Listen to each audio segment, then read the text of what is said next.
La turbina es el motor más confiable que inventó el hombre. Es una joya mecánica que fue desarrollada hacia finales de la Segunda Guerra Mundial. Los tres fabricantes principales de turbinas son Rolls-Royce, General Electric y Pratt & Whitney. La turbina tiene la gran virtud de tener el eje dormido en un cilindro, y cuando la turbina se enciende, al eje se le forma una cámara de aire que impide que tenga rozamiento. Esto es lo que le da enorme durabilidad. Una turbina puede andar horas y horas. Se han dejado turbinas en bancos de prueba 25.000 horas sin darle asistencia, y la turbina rinde y puede seguir funcionando sin ningún problema. Están hechas con materiales muy pero muy nobles. Los ejes son de titanio, las carcasas son de Kevlar, el material con que se hacen los chalecos antibala, y también tenemos el uso del aluminio y otras aleaciones muy sofisticadas que le dan una versatilidad y una confiabilidad a la turbina inigualable con ningún otro tipo de motor.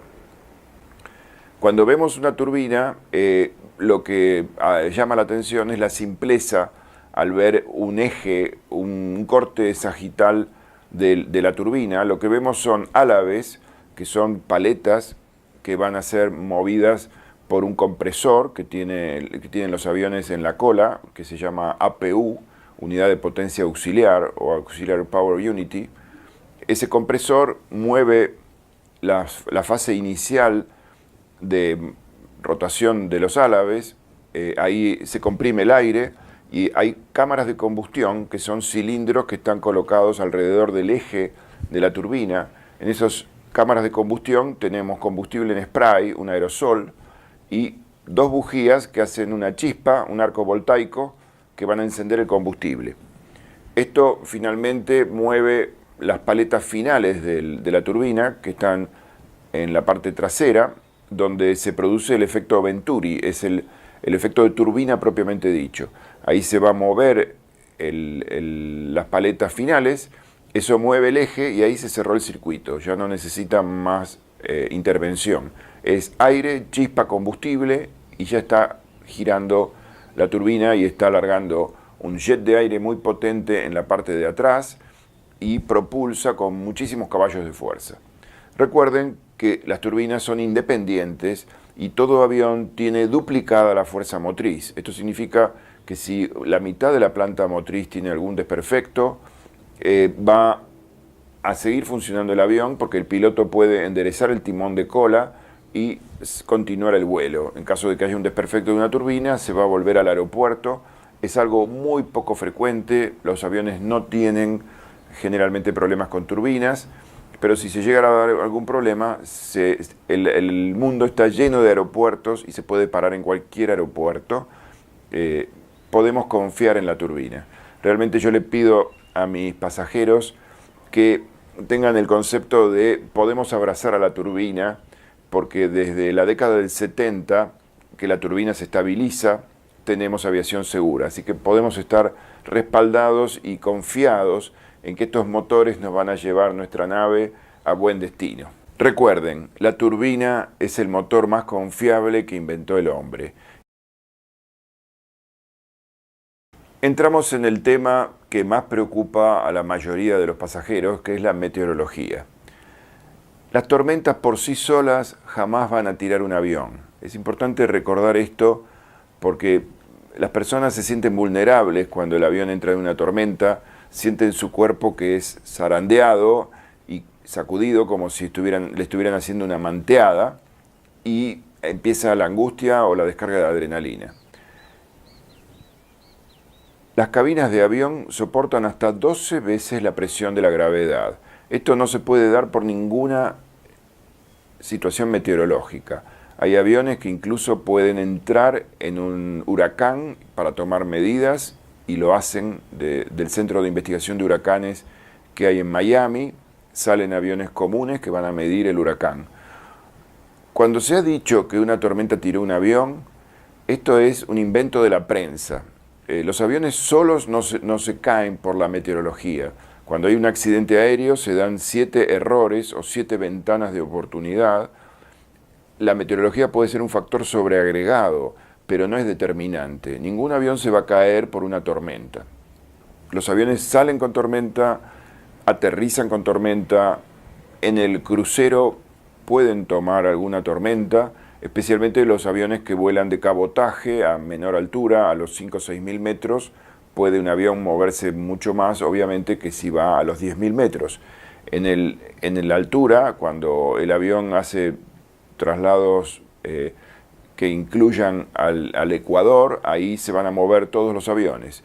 Es importante entender que el avión viene con movimiento, se va a mover generalmente en la zona del norte de Brasil, saliendo de Sudamérica, al cruzar lo que se llama el cinturón intertropical, que es un cordón de nubes que siempre está a gran altura, porque allí el sol pega muy fuerte durante todo el día, las nubes hacen un gran desarrollo vertical y el avión viene volando a 10.000 metros, allí va a tomar alguna de las nubes y se va a mover. El promedio de movimiento es 2-3 minutos. A veces no se mueve, a veces se puede mover 15 minutos. Hay que entender que el movimiento son cosquillas para el avión. No le va a ocurrir nada. Uno lo único que tiene que tomar el recaudo es de tener el cinturón puesto, porque la idea es que en ese momento nadie camine. No porque vaya a desprender a los pasajeros y hacerlos volar por el aire. Esto ha ocurrido excepcionalísimamente algunas pocas veces, no es habitual. El piloto hoy cuenta con mucha información sobre las tormentas. Tiene información del satélite que le llega por radio o por fax arriba de la cabina del avión y esto le da una enorme seguridad porque va teniendo la actualización de cómo están los tramos. También recibe información justamente de los controladores aéreos. Cada vez que el piloto llega a un punto de notificación, allí el controlador aéreo le va a decir cómo está la ruta meteorológicamente hablando que le espera por delante y el piloto informa cómo deja la ruta que acaba de atravesar. Esto forma una red de información en el aire donde todos saben qué está pasando en la atmósfera en distintos niveles. Y esta información es muy valiosa para el piloto porque la suma, la del satélite, más la información de los controladores aéreos, la suma a su radar meteorológico, que lo tiene en su tablero muy claro. Los aviones, en la nariz del avión, tienen una antena parabólica que manda una onda hacia la nube, la onda rebota y hace un gráfico. Ese gráfico le marca la densidad de la nube. Puede tener una zona de vapor de agua más liviana, se va a ver de color verde. Cuando hay lluvia, gotas de agua, el eco lo transforma en un color amarillo. Y si hay cristalitos de hielo o más actividad convectiva, que es partículas que están en movimiento dentro de la nube, se van a ver de color rojo. El piloto tiene muchas millas de anticipación, más de 600 millas de anticipación, para tomar la decisión de pasar por encima de la nube, por debajo, por la derecha, por la izquierda, o en casos excepcionalísimos puede querer volver hacia atrás o ir a desviar el camino. Desde ya los pilotos pueden pedir autorización para cambiar de nivel y también pueden pedir autorización para cambiar de ruta.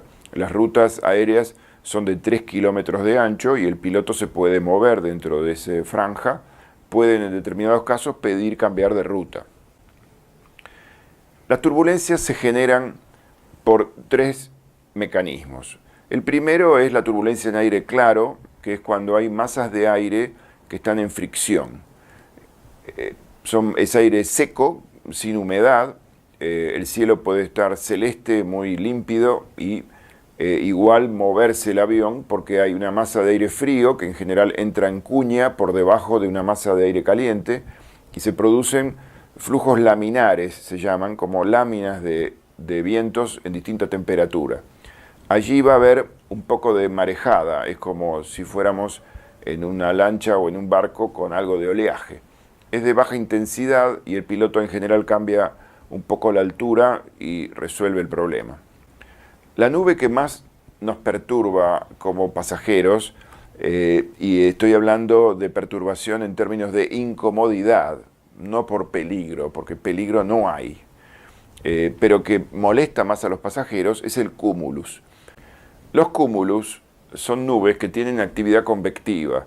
Esto significa aire caliente que asciende hasta llegar a la isoterma de 0 grados. Allí el aire se enfría y empieza a descender. Las curvas de aire ascendentes y descendentes generan la turbulencia, porque el avión, les voy a mostrar un ejemplo, entra en el cúmulus y puede ser tomado por una corriente ascendente. El avión está switcheado para volver a su altitud y va a hacer una parábola hacia arriba y hacia abajo. Si lo toma una corriente descendente, lo mismo, el avión va a tratar de corregir el rumbo y va a subir. En ambas situaciones tenemos la sensación como si nos levantaran el asiento y de golpe lo bajan, o al revés, bajan el asiento y luego nos lo suben. Sentimos esa sensación en el estómago que no es placentera, pero para nada peligrosa. Esta sensación es la que a ningún ser humano le gusta, porque es un zamarreo, una sensación de estar siendo manteados, como digo yo a mis pasajeros, pero hay que revestirla de algo conocido, algo esperable que ocurra y que no tiene ningún peligro, es solamente incomodidad. La frase que más resalto siempre en mis cursos es: la turbulencia es solo incomodidad, y se las voy a volver a repetir en breve. El tercer tipo de turbulencia es la turbulencia orográfica, que se produce por las montañas. Nosotros en Latinoamérica las vivimos especialmente con la cordillera de los Andes. Cuando hay alta presión del lado del Pacífico y hay baja presión del lado del Atlántico, nuestro lado, arriba se va a producir onda de montaña. El aire de la zona de alta presión pasa hacia la zona de baja presión y se producen ondulaciones de curvas de aire arriba de las montañas. Esto es un fenómeno que el aire cálido que viene del Pacífico golpea contra la ladera chilena o del Pacífico. El aire caliente asciende, se enfría en las altas cumbres y desciende del lado argentino como aire frío y pesado. A veces incluso en el aire se ven lo que se llaman nubes lenticulares, que son nubes con forma de lenteja, y es porque el viento está peinando a las nubes. Los pilotos tienen mucha información de los centros meteorológicos de un lado y de otro de la cordillera, tienen sus propios instrumentos y además se están avisando siempre si el cruce de la cordillera se pone más movido en algún segmento. Los vuelos empiezan a pasar por otra latitud menor para evitar el movimiento. Es parte del combo con el que viene el avión. Yo siempre explico a mis pasajeros que esperen el momento de la turbulencia, porque es parte de lo que toca en todos los vuelos. Algunas nubes bajas al salir, nubes bajas al llegar. Obviamente el avión se va a mover mucho más a la salida o al arribo. Al bajar la velocidad, el avión se pone un poco más vulnerable a los vientos de superficie. Por ejemplo, el timón de cola, si toma vientos laterales, va a hacer mover la cola. Por eso los aviones son mucho más cómodos del ala hacia adelante que del ala hacia atrás. Vamos a tener un poco más de movimiento, que no es significativo, pero bueno, algunos pasajeros son más sensibles o vulnerables a los movimientos. Es normal que al descender el avión tome algunas burbujas de aire caliente que salen de la tierra por proximidad del sol sobre asfalto o sobre construcciones, y si el avión es sacado de su línea de planeo, el piloto mueve unas chapas que están arriba del ala, que se llaman speed brakes, que van a hacer que el avión descienda bruscamente para volver a entrar en la línea de planeo. Esto no le gusta a los pasajeros porque justo cuando el avión está por aterrizar se producen esos descensos bruscos como si fueran escalones que el avión baja de golpe, y las personas se suelen asustar porque asocian la microcaída con la posibilidad de una macrocaída, de que el avión haga un planchazo sobre la tierra. Esto no va a ocurrir. El piloto tiene absoluto control de la nave, tiene instrumentos que le permiten manejar las líneas de planeo y saber en qué momento están, a qué altitud están viendo la pista. Por otra parte, los aviones en general aterrizan con un techo de 200 metros. El piloto, cuando el avión le dice 200, que ya está a 200 metros, tiene que ver la pista visual, si no es mandatorio volver a salir a volar. En general se aterriza en todos los aeropuertos. Ahora hay lo que se llama landing automático, que permite que el avión aterrice con cero visibilidad. Este es un tipo de aterrizaje que no lo tienen todos los aviones. Son aviones de larga distancia que tienen que estar certificadas la tripulación, el instrumental de a bordo y el instrumental del aeropuerto. Pero si estas tres condiciones se dan, de que todos estén certificados, el avión puede aterrizar sin visibilidad y es un aterrizaje muy seguro. Recuerden, la turbulencia es solo incomodidad, no reviste peligro.